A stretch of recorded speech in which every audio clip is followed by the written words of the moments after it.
بسم اللہ الرحمن الرحیم. السلام علیکم. میں آج بہت خوش ہوں کہ ایک بار پھر میں پی ایف یو جے سے انٹریکٹ کر رہا ہوں. آپ نے ہمیں نیشنل پریس کلب میں دعوت دیا تھا اور آج سی ایم صاحب نے آپ کو یہاں دعوت دیا ہے. وی آر سیلیبریٹنگ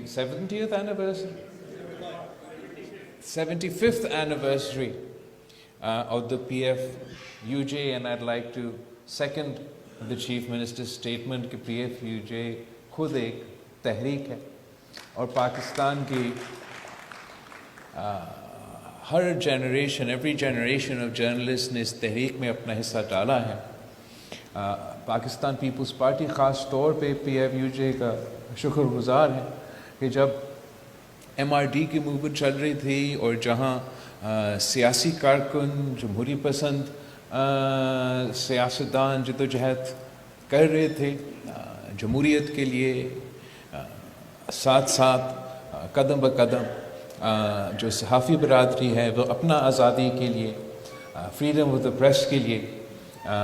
جدوجہد کر رہے تھے. اور مظہر عباس صاحب مجھے بتا رہا تھا کہ جس طریقے سے PFUJ نے احتجاج کیا جب مساوات پہ پابندی لگی اور اس پہ بھی جو قربانیاں آپ کے سینئرز نے دیے.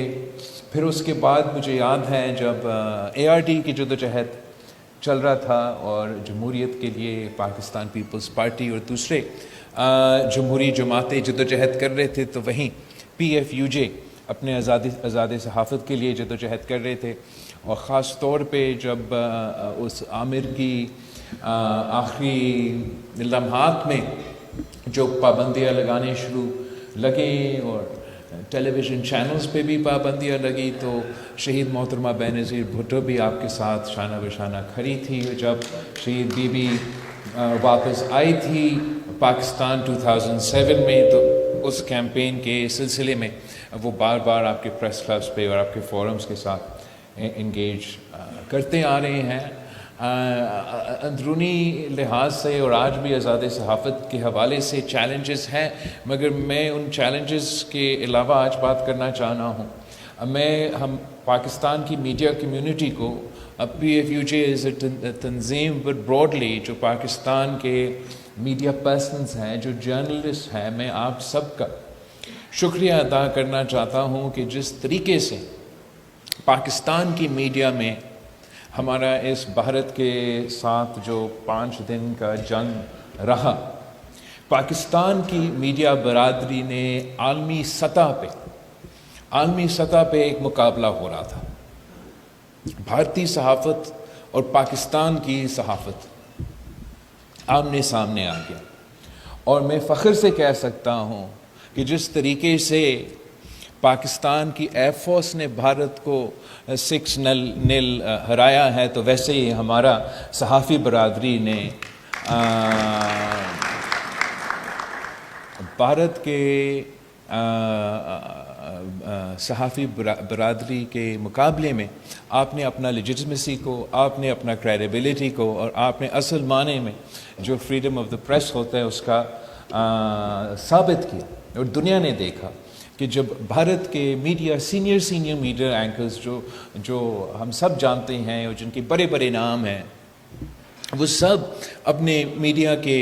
اپنے ملک کے، اپنے ریاست کے پروپیگنڈسٹ بن چکے. ڈس انفارمیشن، جھوٹ پہ مبنی براڈ کاسٹ 5 دن کے لیے لگاتار چلا رہے تھے. تو وہی پاکستان کی ٹرانسپیرنسی کی وجہ سے، ہمارا صحافی کے کریڈیبلٹی کی وجہ سے، فیکٹ کی رپورٹنگ کی وجہ سے اور صحیح جواب دینے کی وجہ سے پاکستان نے وہ بیانیہ کا جنگ کے دوران بھی جیتا اور شکر الحمدللہ آج تک ہم جیتتے آ رہے ہیں. اور میں یہ بھی کہنا چاہوں گا کہ جنگ سے پہلے ہمارے ڈیجیٹل میڈیا پہ کوئی پابندیاں تھیں،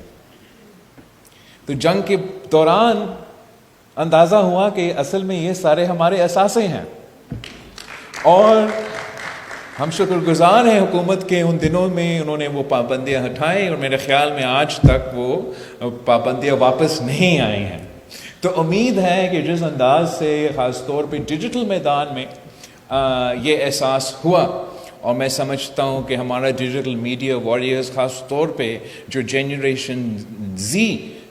نے کردار ادا کیا اس کا بھی ہم شکر گزار ہیں، اور امید کرتے ہیں کہ اسی طریقے سے وفاقی حکومت کو ہمارا صحافی برادری کا ایسی قدر کریں گے، ایسے احساس کریں گے، اور شاید اپنے کچھ پالیسیز پہ نظر ثانی کر سکیں گے۔ اس سلسلے میں میں چاہوں گا کہ جیسے آپ نے کہا ہے کہ Sindh was the first province to pass the protection for journalist legislation, اب ہم چاہیں گے کہ اس لیجسلیشن کو ہم زیادہ فعال کریں، آپ کی مدد چاہیں گے کہ آپ ہمارے ساتھ تعاون کریں تاکہ ہم مزید بہتری لے کر آ سکتے ہیں، مگر ساتھ ساتھ ہم آپ سے ریکویسٹ کریں گے کہ آپ بھی ہمیں مدد کریں کہ اس دوران جہاں ڈس انفارمیشن اور مس انفارمیشن باقاعدہ ایک ہتھیار بن چکا ہے، اور یہ ہتھیار کبھی کبھار انتہا پسند اور دہشت گرد اور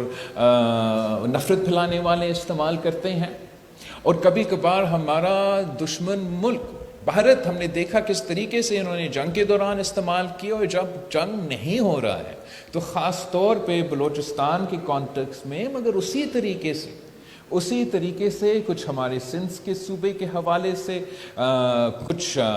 کشمیر کے حوالے سے مختلف انداز میں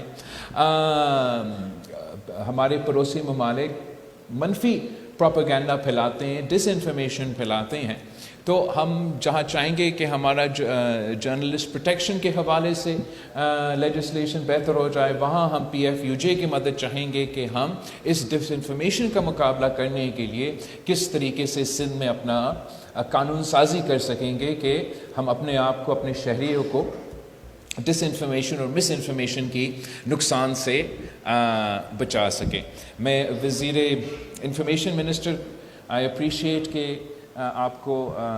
گمبت اور دوسرے جو سندھ کے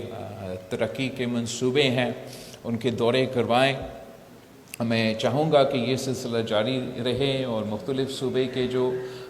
جرنلسٹ کی تنظیمیں ہیں،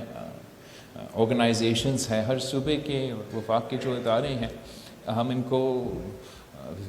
سندھ میں بار بار ان کا بلائیں، ہمارے مہمان بنیں مختلف شہروں کے، تاکہ ہم اپنا چیلنجز بھی دکھا سکیں، سمجھا سکیں کہ اگر ہم مشکلات کے سامنے کر رہے ہیں تو کیوں کر رہے ہیں، اور جو ہم نے مشکل سے کامیابیاں حاصل کیے ہیں، چاہے وہ صحت کے شعبے میں ہو، چاہے وہ ہمارے خاص طور پہ سندھ میں اس وقت جو ہم سیلاب متاثرین کے لیے 2.1 ملین ہاؤسز بنا رہے ہیں، اور یہ دنیا میں سب سے بڑا ہاؤسنگ ریکنسٹرکشن کا منصوبہ ہے، اور ہم نہ صرف اس کو اس لحاظ سے دیکھ رہے ہیں کہ یہ گھر بن رہے ہیں اور روٹی کپڑا مکان تو ہمارا وعدہ ہی تھا، مگر یہ ایک ویمنز امپاورمنٹ کا بھی اس کا ایک پہلو ہے۔ اس لیے this is the largest single largest asset transfer programme since شہید ذوالفقار علی بھٹو's لینڈ ریفارمز، جہاں ہم نہ صرف گھر بنا کے دے رہے ہیں، مگر اکثریت یہ جو زمین تھا جہاں یہ مکان تھے وہ حکومت سندھ کا زمین ہے، تو ہم نے ہر گھر کے لیے جو گھر کا عورت ہے ان کا نام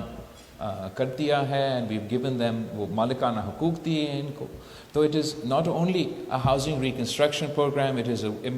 women's empowerment program, it is a poverty alleviation program، جہاں پہلی دفعہ ان عورتوں کے بینک اکاؤنٹس بن رہے ہیں، اور وہ باقاعدہ ایک ایسٹ ہولڈرز بن چکے ہیں، اور اس طریقے سے معاشی انداز میں ہر لحاظ سے ایک بہتری آ رہا ہے، اور ہم چاہیں گے کہ یہ پروگرام بھی شرجیل میمن صاحب آپ کو دکھائے۔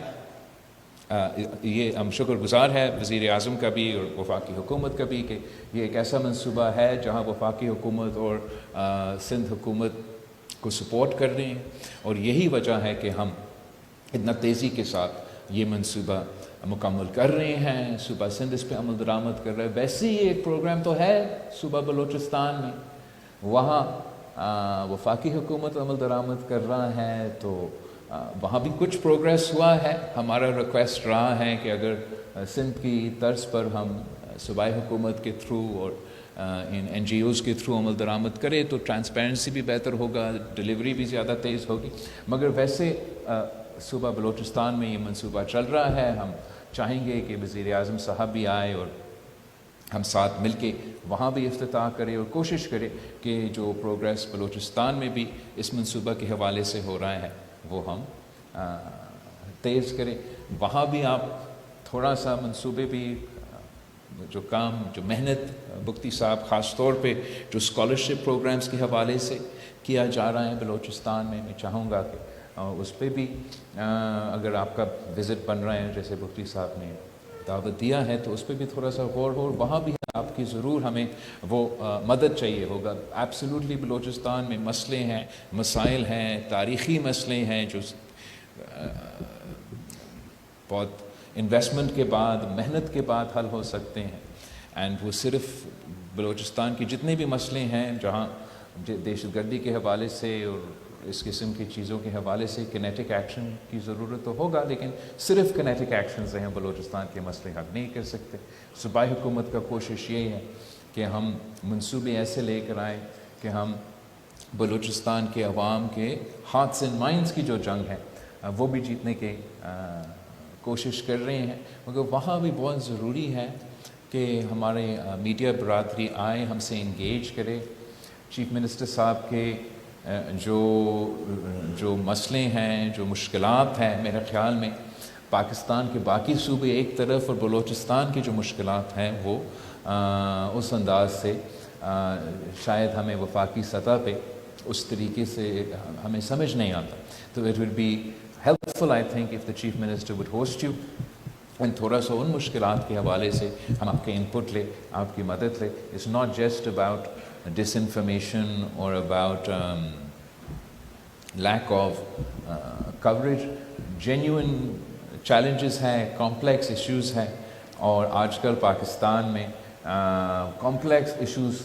کے حل نکالنے کے لیے محنت کرنا پڑتا ہے. تو I would appreciate if your PFUG delegation when they visit Balochistan have a chance to engage with the Chief Minister on those issues as well. So thank you everybody. میں آپ سب کا بہت شکر گزار ہوں, اور ایک بار پھر آپ سب کو مبارک ہو on your 75th anniversary. and انشاءاللہ تعالی جب میں اسلام آباد پہنچتا ہوں تو ایک اور ملاقات بٹ صاحب کے ساتھ, آپ کا تنظیم کے ساتھ رہتا ہے, تو وہ بھی ہم کریں گے. Thank you.